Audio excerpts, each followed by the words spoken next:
Fala pessoal, como é que vocês estão? Tudo bom? Vamos para mais uma aula, professor Juliano Ferreira aqui. E hoje a gente vai falar sobre as fases dos exames laboratoriais. Essa é uma aula que durante a minha vida de professor universitário sempre fez parte e sempre foi a primeira aula da disciplina de bioquímica clínica. Mas ela se encaixa a qualquer disciplina das análises clínicas, correto? Então, os exames laboratoriais são divididos em 3 fases. Quais são essas 3 fases? Fase pré-analítica, a fase analítica e a fase pós-analítica. E aí vem a pergunta, né? Eu sou o professor dos porquês. Quem foi meu aluno sabe disso, né? Quem ainda vai ser um dia vai confirmar o que eu estou falando. Então, qual que é a fase mais importante destas 3? Todas são igualmente importantes. Por isso que ela é representada, essas fases dos exames, como um círculo ou um ciclo. Em um ciclo, todas as fases são igualmente importantes. E a fase da gente pensar, não adianta eu fazer a melhor análise do mundo, ter o melhor equipamento, o mais de alta tecnologia possível dentro da minha fase analítica, se lá na recepção falhou o meu processo.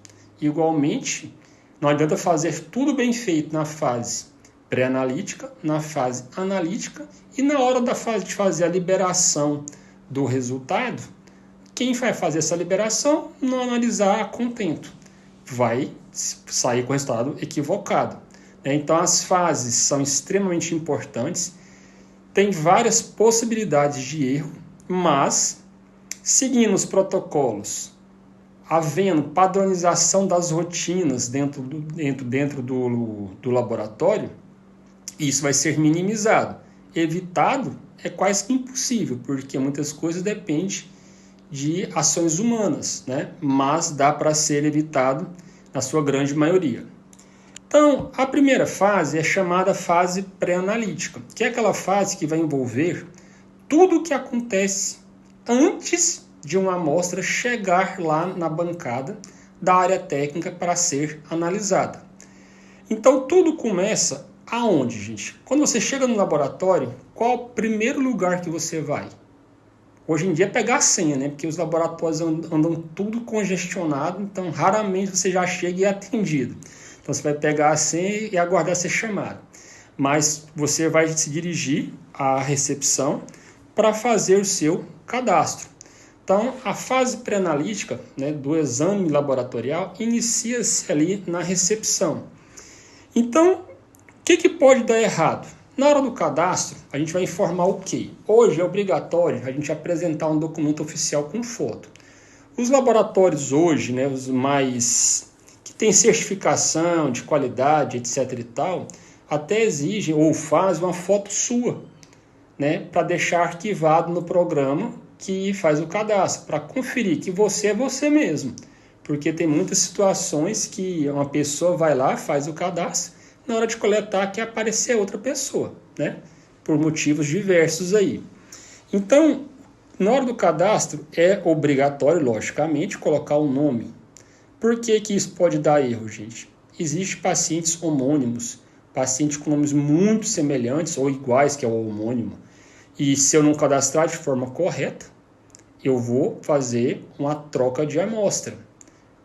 Outra informação, o sexo do paciente, isso é obrigatório, porque existem valores de referência para o sexo masculino e valor de referência para o sexo feminino. Alguns exames não, o valor é uniforme, independente do sexo, tá? Mas isso aí tem que ser colocado. Idade. Essa é a hora que as mulheres, de forma geral, se arrepiam, né? Não gosto nem que pronuncie em voz alta. Fala baixinho para não saber a idade. É obrigatório também, e tem que ter atenção nesse cadastro, pelo mesmo motivo do sexo. Existem valores de referência que são específicos por faixa etária, tá?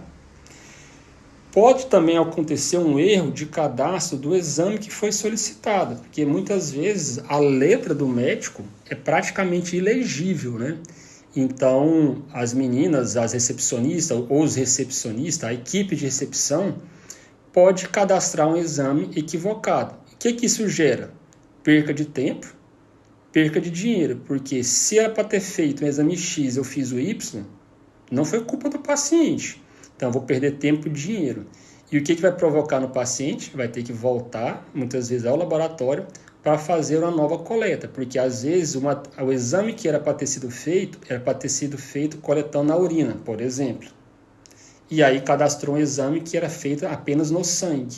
Então, não vai ter nem amostra que seja possível a realização desse exame no paciente. Então, você vai gerar um desconforto ou provocar uma nova perfuração no paciente, uma nova coleta, né? Isso ninguém quer que aconteça, especialmente em pacientes de extremos, quando é criancinhas e idosos, ou paciente da oncologia. A gente não quer que fique, né, furando o paciente mais de uma vez. Uma coisa que pode dar erro também, gente, a coleta das informações sobre o paciente. Então, todo mundo sabe que os medicamentos podem ou interferem nos exames laboratoriais. Então, a gente sempre solicita que seja arguído, né, seja perguntado ao paciente se ele está em uso de alguma medicação, porque a depender do medicamento que ele esteja usando, já é esperado que o exame que ele está realizando dê um valor ou aumentado ou um valor diminuído. E isso já serve como embasamento na hora da rotina para saber se tem que haver repetição ou não desse exame. Então, se eu não sei sobre esse uso das medicações, às vezes a gente vai perder tempo e dinheiro fazendo repetições, mas às vezes não seria necessário por causa dessa informação primordial na hora do cadastro, certo? Doenças pré-existentes. Lógico que você não vai perguntar para o paciente se ele tem uma doença, mas o paciente muitas vezes já chega e fala, e os programas laboratoriais que são utilizados para cadastro, liberação dos exames, ele tem uma ferramenta que é o histórico do paciente. Então, um paciente que tem um controle de glicemia, por ser diabético, quando você vai liberar o resultado dele, já aparece o histórico. Então, um paciente diabético, logicamente, é esperado que a glicemia dele tenha um valor acima do valor de referência. Então, se eu pego lá um paciente que eu tenho uma média de repetição dele, que é de 200, 220, e um outro dia deu 70, alguma coisa deu errado. Ou ele tomou o medicamento na dose errada, a dose de insulina foi muito alta, já está caminhando para hipoglicemia, ou houve uma troca de amostra. Então, isso é muito importante. Essas ferramentas são que evitam ou que minimizam as chances de erro dentro do laboratório, né? Outra questão, gente, o repouso. Então, acabou de cadastrar o paciente já não vai diretamente para a sala de coleta. Pelo mesmo motivo, hoje em dia, até pelo movimento que os laboratórios de forma geral têm, você já fica na obrigação de ficar ali esperando te chamar. Mas tem exames que exigem que você fique em repouso ali 5 minutos, às vezes outros são 10, outros são 30 minutos. Principalmente a parte hormonal, né? Exemplo, exame de cortisol, que é um hormônio que é chamado hormônio do estresse. É obrigatório que o paciente fique lá em repouso por no mínimo 30 minutos antes de fazer a coleta. Então isso tem que ser falado para o paciente, porque o que acontece na maioria das vezes? Isso não é dito. E aí o paciente chega lá, eu cheguei depois dele 20 minutos e vou coletar antes dele. Porque às vezes o meu repouso não precisa ser tanto tempo quanto o dele, tá? Então isso tem que ser falado. E é mesmo passo que, se o paciente não respeita esse repouso, vai ter interferência na coleta do paciente também, no resultado lá no final do processo, né? Outras condições obrigatórias também para a realização do exame, como a gente falou, jejum. Existem exames que necessitam e são obrigatórios de jejum de entre 8 e 12 horas. Para outros, só 4 horas. Para outros, não é necessário. Então, isso também, quem vai fazer essa filtragem, né, dessas condições é lá na recepção. Então, é um local primordial para a boa execução dos exames laboratoriais do paciente. Acabou ali, ficou em repouso, o paciente foi chamado para a sala de coleta. O que pode dar errado lá? Como eu sempre falo, não deveria dar errado nada, mas acontece, né? Erro de identificação do paciente. que a gente coloca aí? A dupla checagem. O que é isso? Como eu falei, para você se cadastrar na recepção, é obrigatório apresentar o seu documento oficial. A maioria dos laboratórios já deixa dentro de uma pastinha o pedido lá, que foi cadastrado, e pede para deixar o documento em mãos. Porque na hora que te chamar, ele vai conferir se o nome que está lá no sistema está compatível com o seu documento. Porque às vezes, na hora da impressão, às vezes pode haver troca lá na recepção e fazer um procedimento equivocado, né? E a identificação da amostra do paciente. Como que funciona isso? Hoje você chega no laboratório, a pessoa te chamou, você adentrou, vai te colocar lá no box de coleta, você vai ficar sentadinho, enquanto ela vai lá puxar, fazer as impressões das guias dos exames que você tem que fazer e vai imprimir as etiquetinhas, geralmente hoje é impressa do próprio sistema, ou nos menos modernizados, é feito manual a identificação do nome do paciente. O que é recomendado? Que após a impressão seja mostrado ao paciente as etiquetas para que seja conferido. Isso já vai minimizar a chance de erro de rotulagem desse tubo, né? Principalmente para esses nomes muito comuns, né? Sobrenomes muito comuns, nome Raimundo Silva, tem trocentos mil, né? Eu falo Silva porque eu sou Silva, meu nome é Silva Ferreira, um nome muito complexo, né? Sobrenomes muito diferentes aí, né? Brincadeiras à parte. Então tem que ter muita atenção. Não seguimento dos protocolos de coleta. Todo laboratório, toda empresa que se preze deve ter como padrão chamados POPs, procedimentos operacionais padrão, que nada mais é que um manual, que é um passo a passo do que deve ser feito. Para que serve isso? Para que tenha uma reprodutibilidade das ações, ou seja, todo mundo trabalhe da mesma forma. Com qual intuito? Que o resultado saia representando o que o paciente realmente tem, ou seja, fidedigno à clínica do paciente. Outro erro que pode acontecer, gente, escolha dos tubos de coleta errado, né? Quando a gente está falando de sangue, eu posso ter 3 tipos de amostra a partir de uma coleta de sangue. Eu posso ter o soro, posso ter o plasma e posso ter o sangue total. E é uma pergunta que eu sempre fazia, e aí, Benedito? O que diferencia soro de plasma de sangue total? Aí geralmente eu pergunto, aí um me responde, professor, soro é a parte líquida do sangue, tá certo? Tá, mas não tá. É como assim? Tá incompleto, porque o plasma também é a parte líquida do sangue. Então o que diferencia soro do plasma? Tudo na vida a gente aprende com repetição e com macete, né? E eu aprendi muito assim. O que é macete? Não sei se todo mundo conhece esse termo. São expressões para facilitar a aprendizagem, são dicas, né? Então, soro, gente, começa com a letra S. Então, tá aí na setinha, ó, sem anticoagulante. Então, para me conseguir uma amostra de soro, eu não vou usar anticoagulante no meu tubo. Então, o tubo que eu vou utilizar não pode ter anticoagulante. Se eu não uso anticoagulante, então não vou ter fatores de coagulação na minha amostra. Aí, professor, não entendi. Explico. Está em vermelho. Então, qual que é a definição de soro? É a parte líquida do sangue sem a presença dos fatores de coagulação. Por quê? Eles foram consumidos para a formação do coágulo. Tem as 2 figurinhas aí, ó. A figurinha à esquerda está lá. Embaixo, vermelhinho, o coágulo. Ele consumiu os fatores de coagulação. E em cima tem esse líquido amarelo brilhante, né, a cor de ouro, que é chamado de soro. Isso quando você não come chambaré todos os dias, para o seu soro ficar igual ao que eu mostrei na aula passada, né? Totalmente esbranquiçado. Então, após a coleta, essa amostra tem que ficar em repouso, depende de qual tubo que você está usando. Menor tempo para que ele coagule são em torno de 15 minutos. Os tubinhos de tampa amarela e tampa vermelha, alguns vêm com um ativador do coágulo. Então, ele ativa, acelera essa coagulação desse tubo. Se for coletado em tubo normal, esse de vidro, tubo de ensaio, demora em média 60 minutos para poder coagular completamente. Se você colocar em banho-maria, esse tempo é reduzido um pouco, tá? A figurinha à direita, tá aí, tá o coágulo, o gel e o soro. Já é uma evolução dos tubos, né? Então hoje tem os tubos amarelos, tampa amarela, que ele vem com esse gelzinho. quando ele está seco, vazio, o gel está lá embaixo. Quando eu centrifugo para separar as fases, o que acontece? As células, hemácias, plaquetas, leucócitos vão descer, está lá embaixo junto com o coágulo, né? E vai retrair esse coágulo. O gel vai subir e vai separar esse coágulo desse soro. Mas para quê? Qual que é a vantagem disso?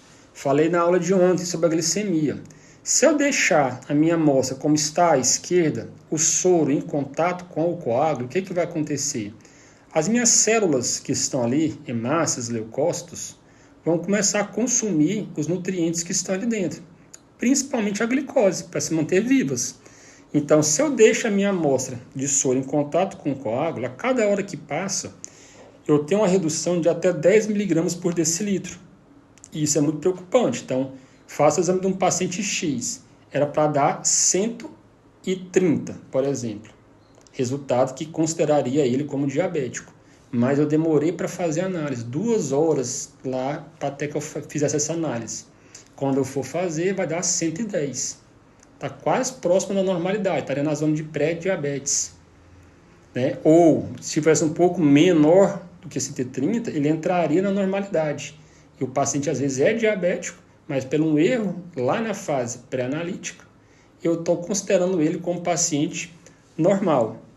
Então, para eu conseguir uma amostra de soro, os tubos que eu posso utilizar ou é o tampa vermelha ou o tampa amarela.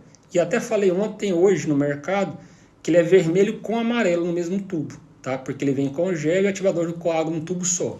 Então, às vezes muda o tom, mas a cor é meio que padrão mundial, tá? O que é o plasma, gente? O plasma é a parte líquida do sangue. Uai, mas você acabou de falar que era o soro. Mas a parte líquida do sangue com todos os fatores de coagulação. Menos um. Mas por que esse menos um, professor? Porque para eu conseguir o plasma, gente, eu tenho que utilizar um anticoagulante. Existem vários no mercado. Os mais conhecidos e mais utilizados na rotina são o citrato de sódio, o EDTA, que é o ácido etileno diamino tetracético, e a heparina. Esses são os 3 principais anticoagulantes que existem no mercado, certo? Então, cada anticoagulante inibe um fator ou um cofator da coagulação. Por exemplo, o EDTA, ele bloqueia o cálcio. Se vocês lembrarem da cascata de coagulação, o cálcio é um cofator da coagulação. Se eu não tiver cálcio disponível, não tenho coagulação. Tá? Então, o cálcio é um íon, né? Um cátion, extremamente importante, que não participa apenas da coagulação, participa da contração, da formação da matriz óssea, dos dentes, né? Várias outras funções aí, que tem o seu papel, a sua absorção regulada pela vitamina D, que isso a gente vai falar mais à frente também, correto? Então, plasma, eu uso um anticoagulante, então a minha amostra vai estar preservada os fatores de coagulação. Mesmo esquema, coletei, deixo em repouso por um certo tempo e vou levar para centrifugação. Cada tubo, como eu falei anteriormente, tem uma velocidade que deve ser centrifugada e um tempo que deve ser centrifugado. Centrifuguei o tubo de plasma, o que vai ter? Vai estar lá, mais embaixo, de acordo com a densidade dos eritrócitos. Na camada logo acima dos eritrócitos, eu vou ter as plaquetas e os leucócitos, que tem a densidade muito semelhante. E em cima, eu vou ter o plasma, que é um líquido também amarelo, só que ele é levemente assim, esbranquiçado, mas bem pouco, tá? Então, ele não tem o mesmo brilho, na mesma cor do soro, certo? Ah, professor, você falou aí do plasma, falou do soro. E o sangue total? O sangue total, sempre que eu uso um tubo com anticoagulante, eu tenho no mesmo tubo plasma e sangue total. O que diferencia? Está até em vermelho. Se eu pegar o tubo que eu centrifuguei, homogeneizei, misturei tudo, é o sangue total. Se eu deixar ele em repouso por muito tempo, ou se eu centrifugar e separar as fases, eu tenho um plasma na parte superior. Então, sempre que eu uso um tubo com anticoagulante, eu posso ter 2 amostras. Ou posso ter o plasma, ou posso ter o sangue total. A diferença reside no quê? Na centrifugação. Então, qual é a definição do plasma? a parte líquida do sangue com todos os fatores de coagulação, menos um. Por que menos um? Que um desses fatores foi inibido pelo anticoagulante que eu usei. Então, quais são as principais cores de tubos que nós temos que tem anticoagulante? Como eu falei, padrão meio que mundial. O tampa roxa possui o EDTA, que ele é utilizado para fazer na rotina da hematologia. Quais todos os exames da hematologia e da imunohematologia são realizados com EDTA.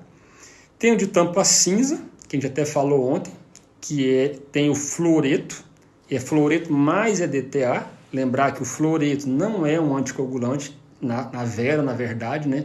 Ele é um estabilizante. Quem tem um papel de coagulação é o EDTA. O tampa cinza é utilizado para dosagem de glicemia, quando vai demorar para ser realizada. O tampa azul, ele possui em seu interior o citrato de sódio. Ele é utilizado para fazer as provas de coagulação, TAP, TTPA, fibrinogênio, TAP, tempo de ativação da protrombina, TTPA, tempo total de protrombina ativada. Né? São exames que você vai fazer o pré-operatório, por exemplo. São exames que o médico vai pedir para ver se você tem riscos, né, de sangramento. Então, TAP, isso é a questão que cai muito em concurso. Isso a gente vai falar mais à frente. TAP avalia a via extrínseca da coagulação. TTPA avalia a via intrínseca. Eu decorei assim, TAPEX. Não sei porquê, né? TAPEX. Então, TAP avalia a via extrínseca da coagulação, TTPA avalia a via intrínseca da coagulação. E isso tem a ver com a cascata de coagulação, quem que vai ativar. Então, não quer dizer que você pode ter a sua via extrínseca normal e a intrínseca alterada, e vice-versa, ter as duas alteradas. Então, cada um tem um mecanismo de regulação, né? E o tampa verde é o que contém heparina. Ele é utilizado muito na emergência para fazer exames de gasometria. Então, na rotina de laboratório de hospital, ele é o padrão para ser coletado o exame para fazer a gasometria, que é aqueles pacientes que estão na UTI, estão em respiração mecânica principalmente, vai fazer lá o examezinho chamado de gasometria para ver como é que está a oxigenação do sangue do paciente. E a partir disso que também vai servir se o paciente está em acidose, está em alcalose respiratória ou metabólica também, tá ok? O que mais pode dar errado lá na sala de coleta, gente? O garroteamento. Isso é uma questão que eu sempre destacava em vermelho nas minhas aulas quando eu escrevia nos meus quadros. Por quê? O que é o correto? O garroteamento deve ficar... O que é o garroteamento, né? Vamos falar primeiro o que é. Aquela liga ou aquele instrumento que se amarra no seu braço para aumentar o fluxo sanguíneo, para facilitar a visualização das veias do paciente. Esse garrote, a orientação que se tem, né, garroteou, visualizou a veia, fez a antisepsia, puncionou, viu que pegou a veia, né, que vai ser puncionada, vê o fluxo sanguíneo, parou, soltou o garrote, continua sem um garrote. O que o pessoal faz em alguns laboratórios? Vai lá, garroteia o braço do paciente, olha ali, vai arrumar as etiquetas, vai tomar café, aí que volta. Quando você vai coletar, o seu braço fica branco. Verdade ou mentira, gente? Tá formigando o braço do paciente.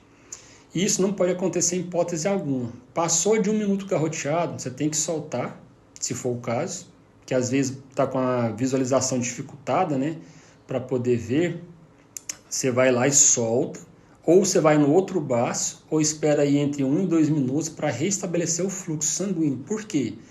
Uma vez que eu garroteio o braço do paciente, o que acontece? Eu estou aumentando a pressão dentro do vaso, concorda? Por isso que o vaso, né, salta, ele dá aquela inflada. Se eu aumento a pressão, eu estou aumentando a pressão e pode chegar a extravasar líquidos de dentro dos vasos para os tecidos. E eu vou promover um fenômeno chamado de hemoconcentração.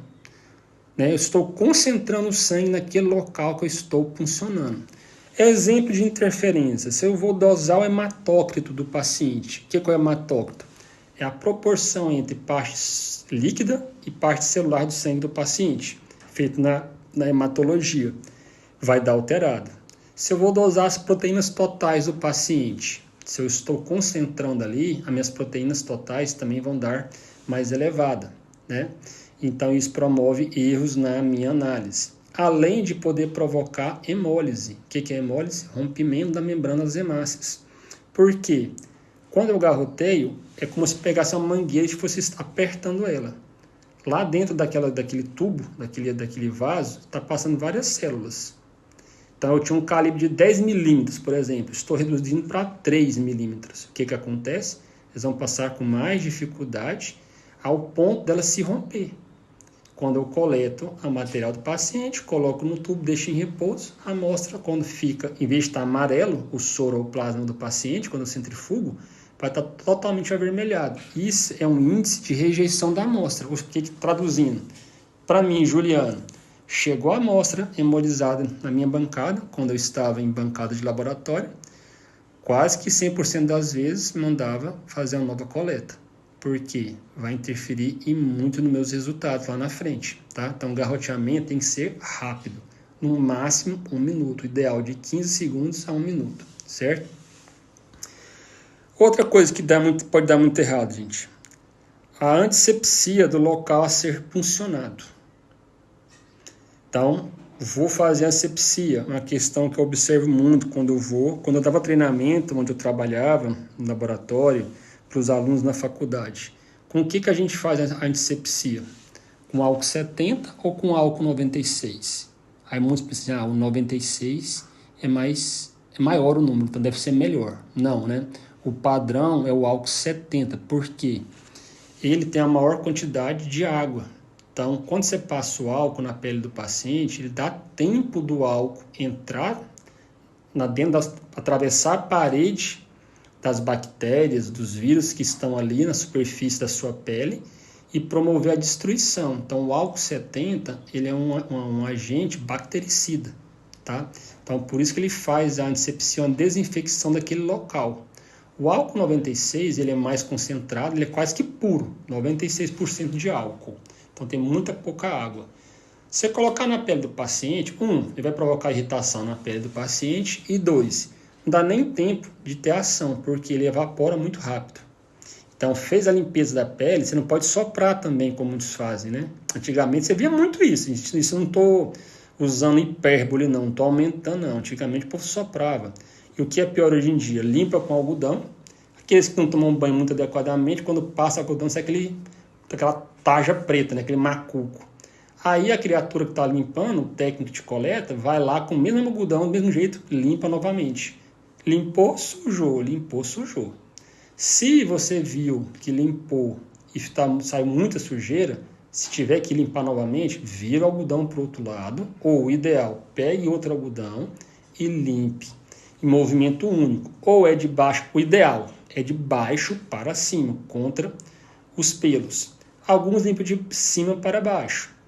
Então, o que é preconizado é de baixo para cima ou do centro, coloca em cima do vaso e arrasta para a extremidade. Movimento de fricção, não é só triscar, é para limpar. Por que tem que ter esse cuidado? Porque senão, na hora que você vai fazer a punção, se você não limpou muito bem a sua pele, a agulha, o bisel da agulha, que é aquela parte pontiaguda, ele vai penetrar e vai levar aquele fragmento de pele para dentro da circulação sua ali. E isso vai ficar dentro do bisel da agulha. Quando você aspirar essa amostra, vai entrar bactéria junto. A sua pele é revestida por trilhões de bactérias, todo mundo sabe disso. Então, se eu não fizer a antisepsia de forma adequada, eu posso promover uma contaminação bacteriana dessa minha amostra, certo? E aí é uma pergunta que caiu agora também nesse último concurso da EBSER. Tinha uma questão lá que era conceito, né, para diferenciar antisepsia, de asepsia, de desinfecção, de esterilização. E são conceitos que as pessoas, a maioria, confundem, né? Então eu fiz questão de colocar aí o que é a diferença de antisepsia e de asepsia. Então, antisepsia, o que significa? Isso é um método, um conjunto de métodos e processos utilizados para desinfectar um local ou organismo que já foi infectado. Então, a limpeza da pele é uma antisepsia. A minha pele é infectada, é cheia de bactéria por cima. Elas não são nocivas para mim na minha pele. Se ela entrar para dentro da minha corrente sanguínea, exemplo, Staphylococcus, que está aí na minha pele, vai me provocar uma infecção bruta, né? Então, é um processo de limpeza de um local ou organismo que já foi invadido por organismos indesejados, tais como os fungos, vírus, bactérias, outros agentes etiológicos. A asepsia, o que é? É o conjunto de métodos utilizados para impedir a invasão de germes patogênicos no organismo, visando prevenir infecções, certo? Então, a asepsia é meio que uma forma preventiva. Então, está até embaixo aí, ó.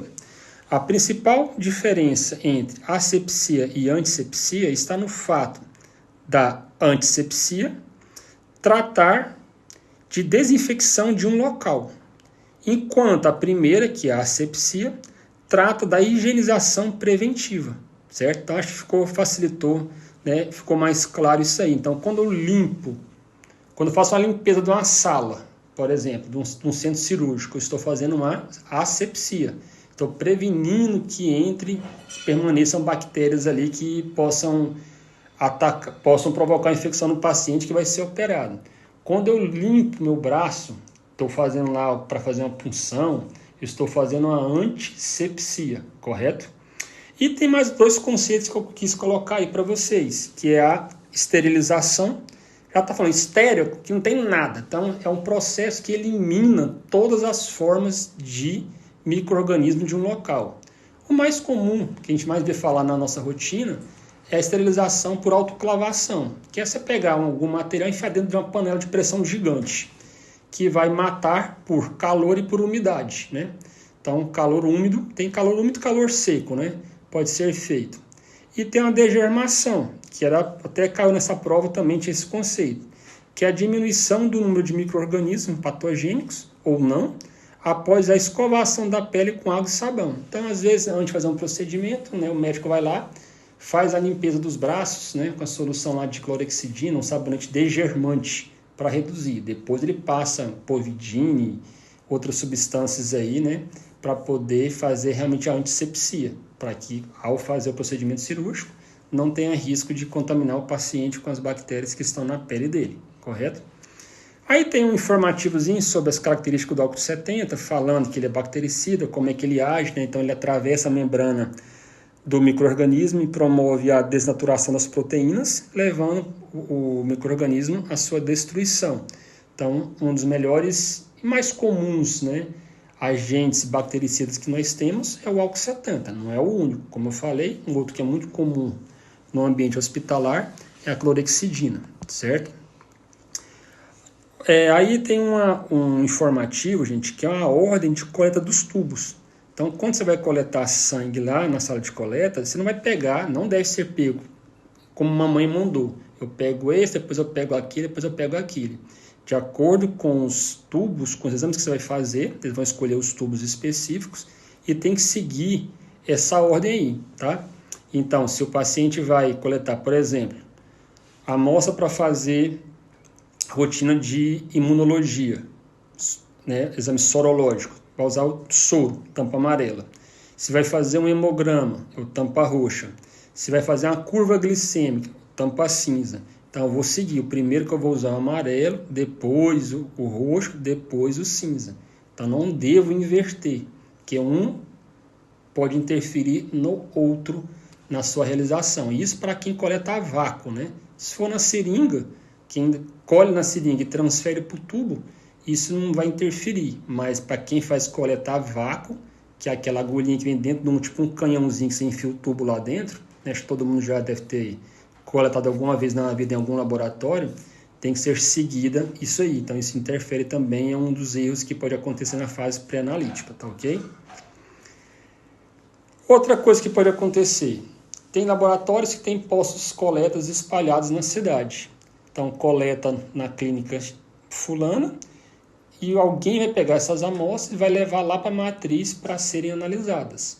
Se esse transporte não for feito de forma adequada, esse chacoalhão que essas amostras, né, vão sofrer durante o transporte, se não tiver em estantes, em caixas protegidas para minimizar os impactos, pode dar ruim também, né? Pode provocar hemólise da amostra e fazer com que seja perdida essa amostra e tem que ser coletada uma nova amostra do paciente. Setor de preparo de amostras, né? Então, fez o cadastro, ficou em repouso, coletou a sua amostra, se Deus quiser, coletou tudo bonitinho, essa amostra vai subir para o setor de preparo, que é onde o pessoal, a equipe lá de técnicos, vai fazer a separação dessas amostras. Então, o que é da bioquímica vai para bioquímica, o que é da imunologia vai para imuno, da parasita vai para parasita, etc. e tal. Como nós falamos, as amostras de sangue têm que ser centrifugadas. E eu disse lá atrás, cada tubo tem um tempo que tem que ficar em repouso, a velocidade e um tempo de centrifugação específicos. Se não for respeitado, a gente corre o risco de provocar hemólise na amostra também. Então, acabei de coletar, já levo para a centrifugação, eu vou provocar hemólise. E essa figurinha aí, que está na figurinha B, gente, é chamada fibrina. É o trem que eu tinha mais raiva dentro do laboratório. Por quê? Coletou a amostra do paciente, os tubos convencionais têm que esperar no mínimo 30 minutos para poder centrifugar, que é o tempo que ele vai coagular e se centrifuga. Se centrifugar antes desse período, o que acontece? Centrifuga, fica igual na figura da A. Embaixo está o coágulo, em cima está o soro. Você olhando a olho nu, está bonitinho, separadinho. Na hora que você vai pipetar, ou pior, o aparelho vem lá com a agulhinha dele para poder aspirar a amostra, o que acontece? Vem esse tufo, essa fibrina. Todas as vezes que tem fibrina na amostra, todas as vezes não, mas 99,9% das vezes, o que é essa fibrina? É resultante de não esperar o tempo da centrifugação. Por quê? Isso é a via extrínseca da coagulação. Fiz a sua coleta, perfurei a sua pele, os seus vasos, né, a parte interna do seu vaso, do seu endotélio, ele tem fibras de colágeno que estão ali dentro, revestido com colágeno. Quando eu perfuro você, essas fibras são rompidas. No momento que essa fibra de colágeno trisca no seu sangue, manda informação para o seu sistema nervoso central, tem um sangramento. O que acontece? O fibrinogênio, que é a reserva de fibrina, automaticamente é ativado. Então ele vai mandar para o local o fibrinogênio, vai mandar plaqueta para poder estancar esse sangramento. Então a fibrina deveria ser consumida aonde? Lá no coágulo. Então, se eu coletei e esperei de forma adequada o tempo, tudo que tem de fibrina vai sendo consumido para formar o coágulo, que é a mesma coisa que acontece dentro do seu vaso. Quando você tira a agulha, você não vai ficar sangrando o resto da vida, né? Por fora, forma um coágulozinho, que é aquela casquinha. Dentro do seu vaso, forma também um coágulozinho, que depois vai ser destacado e vai ser fagocitado. Então, essa fibrina, o que significa? Que não esperou o tempo de repouso antes de centrifugar. Então, eu brigava demais com as meninas quando eu via. Então, eu olhava no sistema, que horas que o paciente foi cadastrado, que horas que coletaram. Então, eu já sabia a hora que tinha que centrifugar. Então, se chegasse antes do prazo, eu já sabia que ia dar merda, né? Então, isso aí provoca entupimento do aparelho e provoca resultados errados. Por quê? O aparelho é programado para aspirar, por exemplo, 6 microlitros de uma amostra. Se ele aspira esse coágulozinho aí, só aspirou 3. Ele vai te dar um resultado, mas o resultado é errado, tá bom?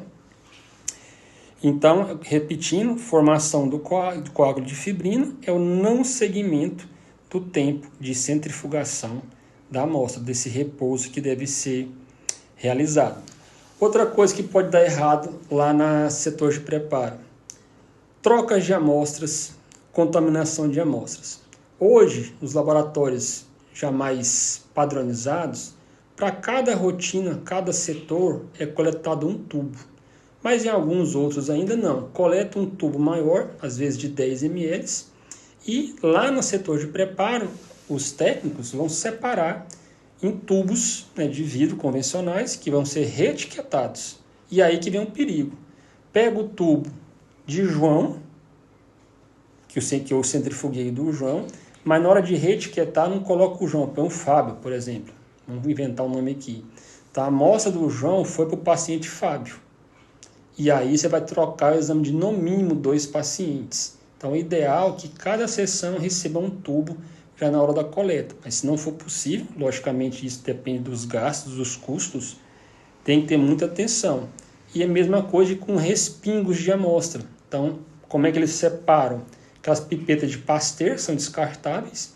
Na hora que eu aspiro, eu posso estar passando por cima de uma outra amostra e cair um respingo lá.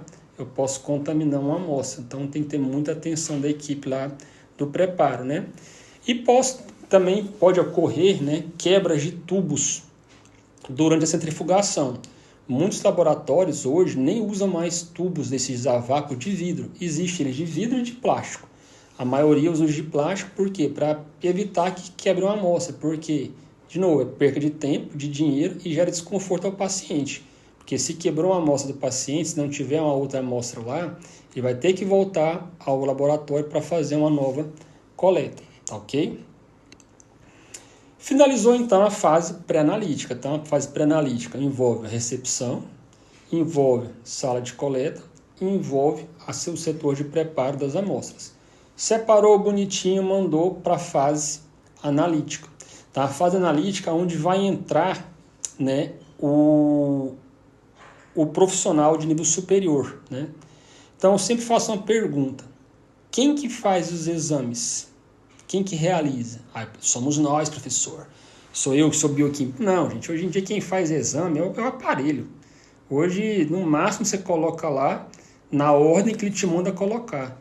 Tem locais aí maiores que sai lá do setor de preparo, o sistema é tão desenvolvido que vem uma esteira, paciente de aeroporto, literalmente, que já te manda, ele tem todas as amostras, né, são códigos de barra, identificados por código de barra, e já vai fazendo a leitura e coloca no aparelho específico. O ser humano nem manuseia lá, só vai ver a questão de reagentes, de resultados ao final do processo ali. Então, hoje em dia está muito, muito avançada essa fase de tecnologia, né?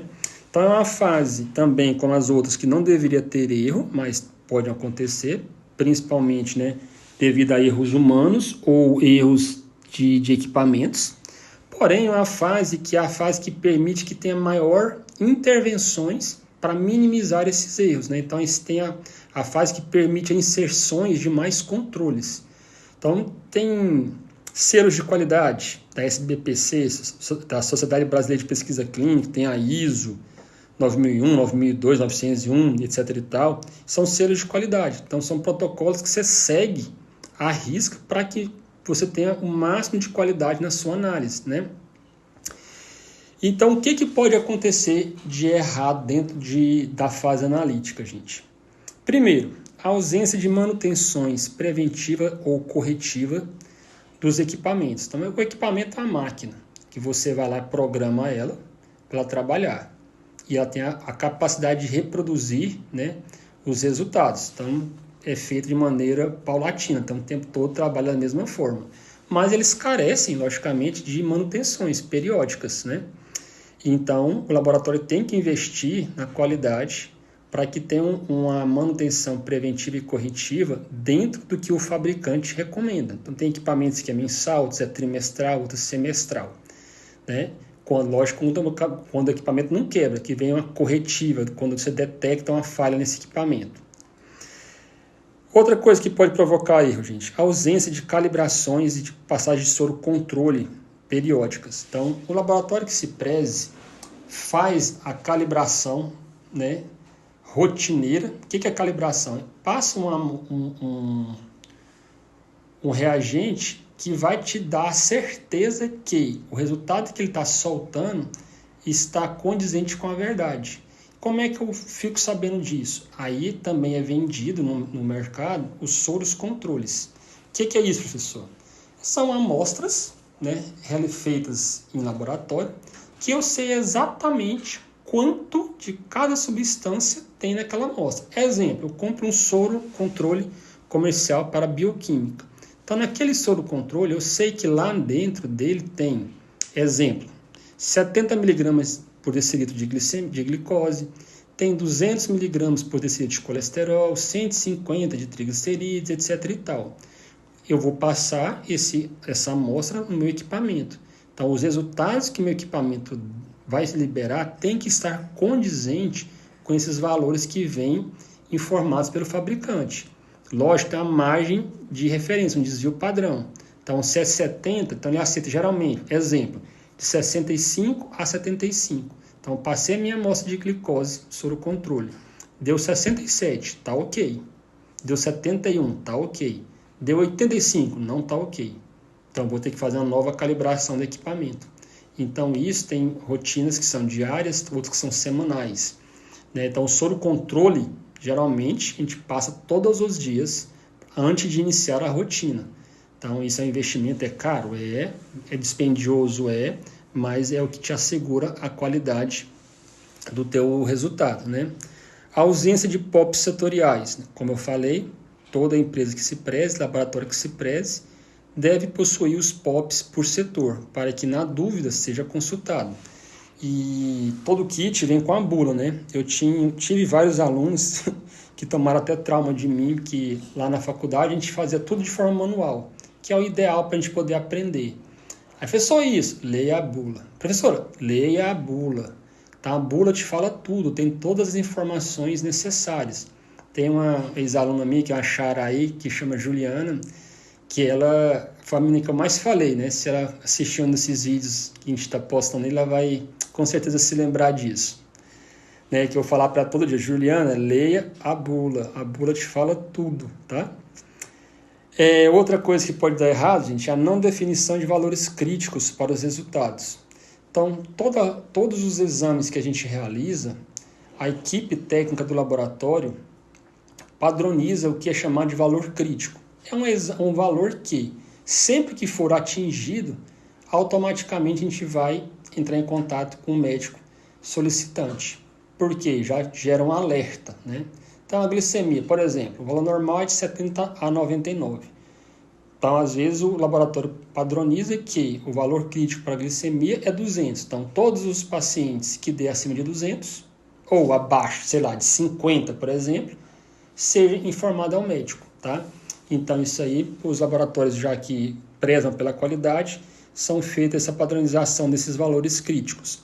Logicamente, pode haver troca de amostra, né? Então, quem coloca geralmente as amostras dentro do equipamento, na ordem que ele te fala, é o bioquímico, é o nível superior, é o biomédico. Às vezes você está lá conversando, que não deve fazer, e troca a amostra de local. Eu troco X com Y. Então, de novo, 2 pacientes vão ter amostras vão ter resultados, né, divergentes do que era esperado. Erro de técnicas da realização dos exames, né? Como eu falei, as bulas te falam como você deve fazer. Lógico, o equipamento, o laboratório que faz tudo de forma automatizada, pode dar errado? Pode, porque quem cadastra as técnicas no equipamento geralmente somos nós. Né? Ele não vem cadastrar todos os exames a serem feitos. Né? Então, se você cadastrou errado, ele vai fazer errado. A mesma coisa se eu vou fazer manual, eu tenho que fazer uma diluição da amostra antes de fazer a análise e não fiz essa diluição dessa amostra, logicamente vai dar errado, por culpa nossa, né? Do nível superior que está lá fazendo, certo?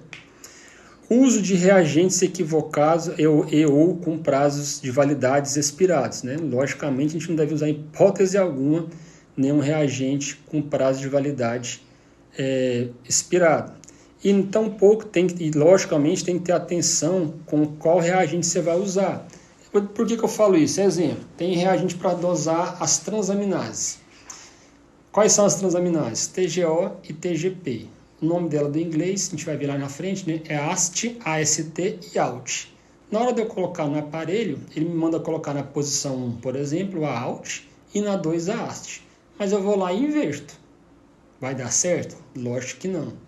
Então, a gente tem que ter atenção na hora de fazer essa seleção desses reagentes para que os meus resultados sejam satisfatórios. Erro de anotação de resultados. Né? Até coloquei aí, onde ainda não é interfaceado. Então, você vai passar as amostras no equipamento e vai te soltar os resultados. Alguns laboratórios ainda anotam no rascunho, né? Que é como se fosse um espelho dos exames que foram realizados, e alguém vai fazer a digitação no sistema.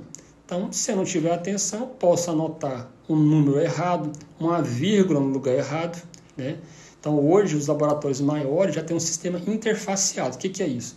Cadastrou lá na recepção, automaticamente esse paciente já aparece na sala de coleta. Confirmou a coleta, esses exames já vão aparecer automaticamente no equipamento que eu vou fazer. Então, se eu tenho a rotina de bioquímica, os exames da bioquímica já aparecem lá na parede de bioquímica, os de imuno aparecem no de imuno e assim por diante. E uma vez que eu fiz a rotina e liberei os resultados, conferi, automaticamente eles são exportados para a base de dados e já ficam lá só para fazer a conferência e poder assinar esse laudo desse paciente, tá? E o mais importante, até em vermelho, gente, a ausência de feeling, né, para detectar erro nos resultados. Eu sempre falo assim, eu via muitos alunos me falavam, professor, eu não gosto de laboratório não, porque é muito monótono. É só receita de bolo, né, que eles gostavam de falar. E só coloca lá, faz. Gente, laboratório é uma caixinha de surpresa.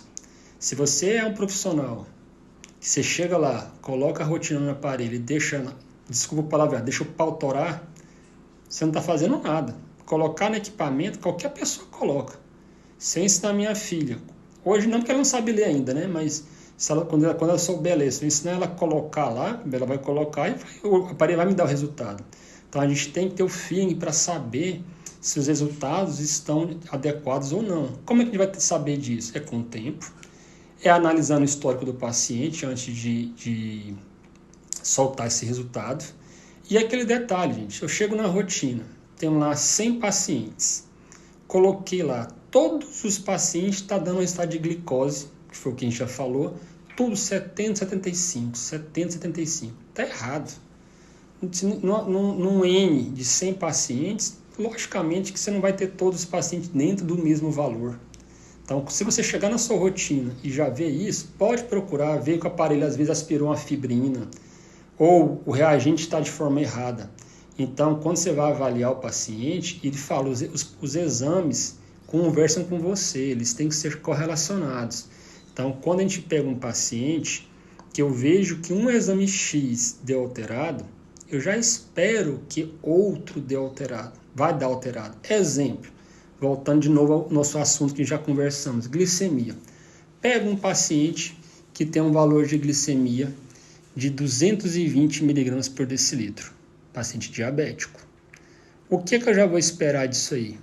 Se ele estiver fazendo exame de EAS, exame de urina, quando passar a fitinha reagente para fazer exame de urina, eu já espero que lá no exame dele positive a glicemia dele, a glicose dele. Se não positivou, já é um sinal de alerta. Ou está errado a dosagem no sangue, ou a urina está errada, trocou essa amostra. Por que eu falo isso, gente? Até para ter falado na aula passada. Os seus rins, eles são capazes de reabsorver o valor de glicose de até 180 mg por decilitro. Ou seja, você fez a ingestão de muitos carboidratos na sua refeição. A sua glicemia vai dar um pico, vai aumentar, seu organismo vai começar a produzir a insulina para reduzir esse valor. Esse sangue vai passar no seu rim para ser filtrado. Se a tua glicemia tiver no valor de até 180 mg, tudo que passou nos seus rins vai ser absorvida, ou seja, você não vai eliminar glicose na sua urina, correto?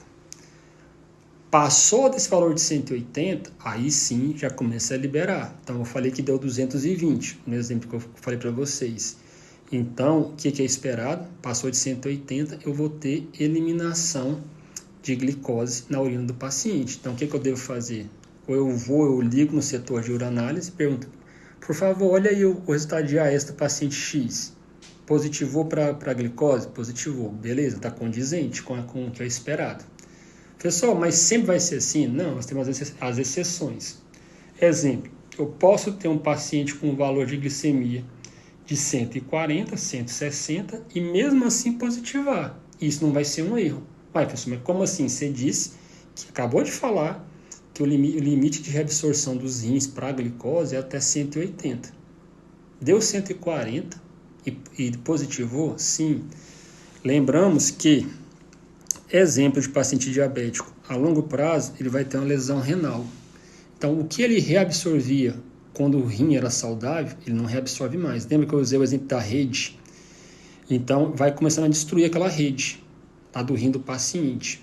Então, Antes eu conseguia reabsorver até 180.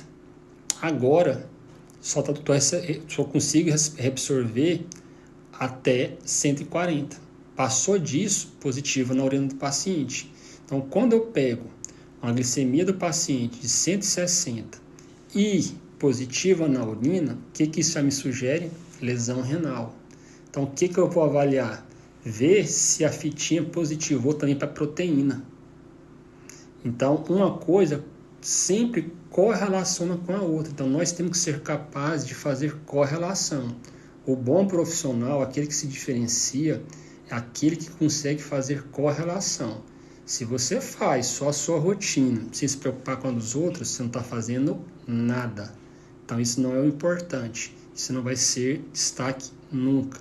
Então, você tem que avaliar o paciente por completo sempre, tá? Então, tenha feeling e lembre-se sempre de correlacionar os exames. Eles falam com a gente.